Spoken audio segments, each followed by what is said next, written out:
మహాశివరాత్రి నియమములు. మాఘ కృష్ణ చతుర్దశి రాత్రి వరకు ఉన్నచో ఆనాడు శివరాత్రి.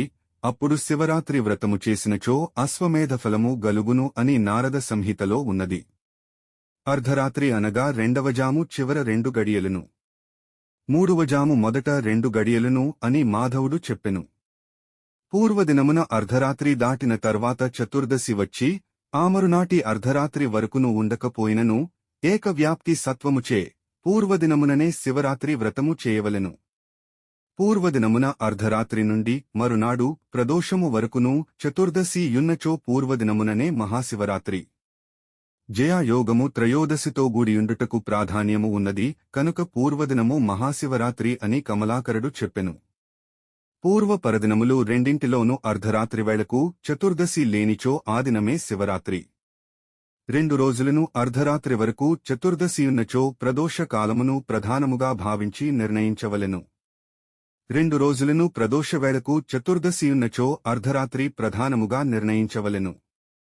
ఒకనాడు ప్రదోషార్ధరాత్రములలో చతుర్దశియుండి తరువాతి రోజు ప్రదోషము వరకే ఉన్నచో, అనగా అర్ధరాత్రి దాటిన తరువాత అమావాస్య మొదలైనచో అర్ధరాత్రి ప్రధానముగా శివరాత్రిని నిర్ణయింపవలెను.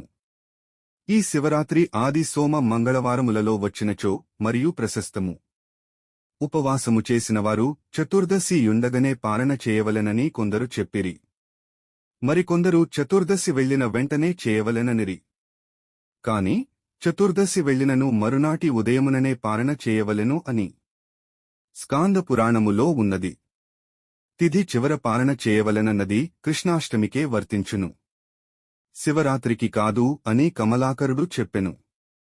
శివరాత్రినాడు శివుని పూజింపనివాడు సహస్రజన్మములలో జంతువై పుట్టును అని స్కాందపురాణములో ఉన్నది.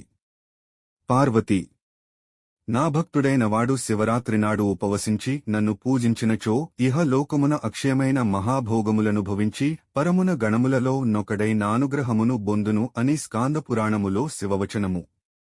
శివరాత్రినాడు ఉపవాసము, శివార్చనము, జాగరణము చేసినవాడు కోరినవన్నీయును పొంది చివరకు శివునితో గలిసి ఆనందించును అని స్కాందపురాణములో ఉన్నది.